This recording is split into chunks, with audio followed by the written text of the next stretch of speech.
नमस्कार दोस्तों, वित्त वर्ष 2022-23 के लिए 39.45 लाख करोड़ रुपए का बजट पेश किया गया। आम बजट 1 फरवरी 2022 को संसद में माननीय वित्त मंत्री निर्मला सीतारमण जी के द्वारा पेश किया गया। सरकार इस बजट को लेकर गौरवान्वित महसूस कर रही है तथा दूसरी ओर विपक्ष इस बजट को जीरो, गोलमाल एंड डायरेक्शनलेस तथा महत्वहीन और महंगाई बढ़ाने वाला बजट बता रही है। सबसे पहले आपको बता दूं, इस वर्ष में कृषि बजट में सिर्फ 1% का इजाफा हुआ है।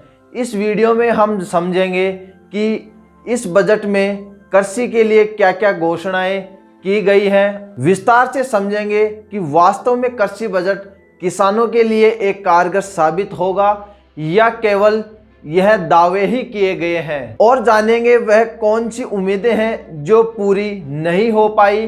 तथा इस वीडियो के लास्ट में मैं आपको बताऊंगा कि इस बजट पर विपक्ष और किसान नेताओं की क्या क्या प्रतिक्रियाएं सामने आई हैं। यह अमृतकाल बजट, अमृतकाल यानी आज़ादी के 100 साल यानी 2047 तक का ब्लूप्रिंट है। हमने 2 साल से टैक्स नहीं बढ़ाया, यह सबसे बड़ी राहत की बात है। यह कहना है माननीय वित्त मंत्री श्रीमती निर्मला सीतारमण जी का। जानते हैं कि कौन कौन सी घोषणाएं की गई। 2.37 लाख करोड़ रुपए सीधे किसानों के खाते में जाएंगे। 2021-22 में 163 लाख किसानों से एमएसपी पर 1208 टन गेहूं और धान की अनुमानित खरीद की जाएगी। इसके लिए 2.37 लाख करोड़ रुपए का भुगतान सीधे किसानों के खाते में किया जाएगा। इसके मुकाबले 2020-21 में 179 लाख किसानों से एमएसपी पर 1312 लाख टन गेहूं और धान की खरीद की गई थी। अर्थात इस वित्त वर्ष में पिछले वित्त वर्ष की तुलना में कम खरीद की जा रही है। सरकार का कहना है कि स्टार्टअप कल्चर लाएंगे और हाईटेक बनाएंगे। ड्रोन से होगी फसलों की निगरानी और छिड़काव भी। कृषि फसलों का आकलन करने, भूमि दस्तावेजों का डिजिटलाइजेशन, कीटनाशकों व पोषक तत्वों का छिड़काव करने के लिए किसान ड्रोन्स के इस्तेमाल को बढ़ावा दिया जाएगा। आम बजट के प्रस्तावों से संकेत मिलता है कि सरकार देश में खेती बाड़ी को हाईटेक बनाना चाहती है। इसके लिए पीपीपी यानी कि पब्लिक प्राइवेट पार्टनरशिप मोड में एक नई योजना शुरू की जाएगी, जिसके तहत किसानों को डिजिटल और हाईटेक सेवाएं मुहैया कराई जाएगी और खेती बाड़ी में ड्रोन के इस्तेमाल को बढ़ावा दिया जाएगा। हालांकि कृषि बजट आवंटन में न के बराबर बढ़ोतरी की गई है। पिछले बजट में कृषि मंत्रालय के लिए 1.23 लाख करोड़ रुपए का आवंटन किया गया, जिसे संशोधित करके 1.18 लाख करोड़ रुपए कर दिया गया। इसके मुकाबले नए वित्त वर्ष में बजट में इस विभाग के लिए 1.24 लाख करोड़ रुपए का आवंटन किया गया है, यानी 1% से भी कम बढ़ोतरी की गई है। इसके साथ किसान सम्मान निधि के लिए जो बजट आवंटित होता था उसमें भी केवल 500 करोड़ रुपए की बढ़ोतरी की गई है। नई योजनाओं से मिल सकेगी डिजिटल सेवाएं। वित्त मंत्री ने कहा कि पीपीपी मोड के लिए एक नई योजना शुरू की जाएगी, जिसके तहत किसानों को डिजिटल और हाईटेक सेवाएं मुहैया कराई जाएगी।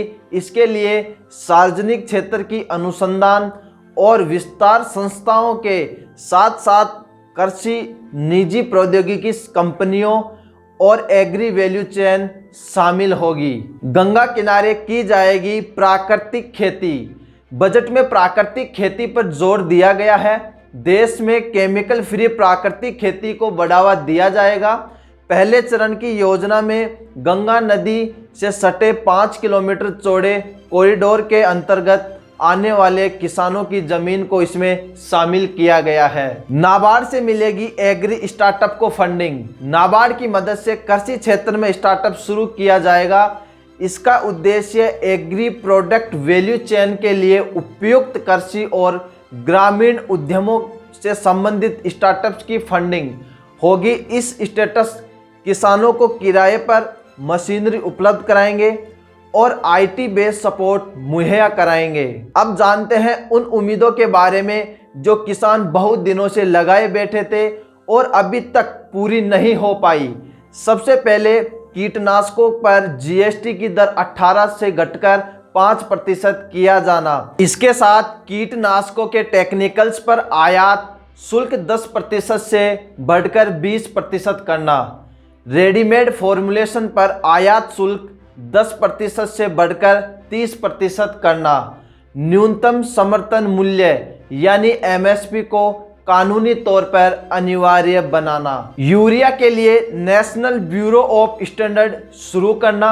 महामारी को देखते हुए किसान सम्मान निधि में अधिक बढ़ोतरी करने की आशा थी जो कि नहीं की गई। इससे पहले मैंने आपको बताया कि इसमें केवल 500 करोड़ रुपए की ही बढ़ोतरी की गई है। ये सभी मांगे किसानों की थी, लेकिन इस पर कोई इस बजट में ध्यान नहीं दिया गया। अब जानते हैं विपक्ष के द्वारा और किसान नेताओं के द्वारा क्या कुछ कहा गया है इस बजट पर। भारतीय किसान यूनियन के नेता राकेश टिकैत ने केंद्रीय बजट 2022-23 में कृषि क्षेत्र के लिए की गई घोषणाओं को लेकर निराशा प्रकट की है। राकेश टिकैत ने कहा, आज बजट में मोदी सरकार ने MSP का बजट पिछले साल से काफ़ी कम कर दिया है।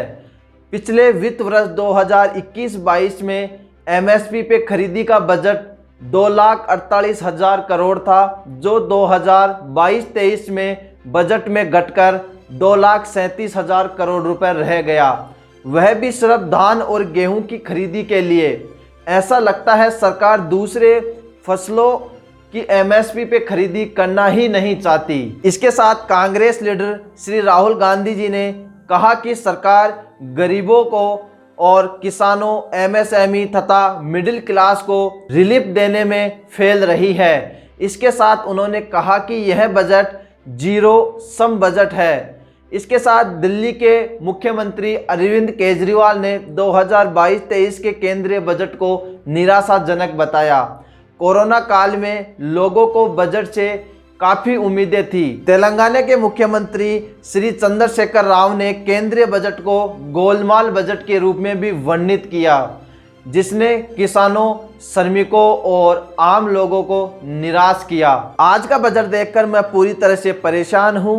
संसद के मंच पर जो झूठा प्रचार किया जा रहा है वह पूरी तरह गलत है। पश्चिम बंगाल की मुख्यमंत्री ममता बनर्जी ने बजट को पेगासस स्पिन बजट बताते हुए इसकी आलोचना की। आम बजट लोगों के लिए शून्य है, जो बेरोजगारी और मुद्रास्फीति से कुचले जा रहे हैं। इसके साथ वो कहती हैं, सरकार बड़े शब्दों में खो गई है जो कुछ भी नहीं दर्शाता है। इसके साथ झारखंड के मुख्यमंत्री श्री हेमंत सोरेन ने बजट 2022 को दूसरी मन की बात बताया। धन्यवाद दोस्तों, आपको यह वीडियो कैसा लगा इसके लिए आप मुझे कमेंट सेक्शन में कमेंट करके बता सकते हैं। इसके साथ अगर आपको एग्रीकल्चर से रिलेटेड या एग्रीकल्चर बिजनेस से रिलेटेड और भी वीडियो चाहिए तो आप मुझे कमेंट करके ज़रूर बता सकते हैं।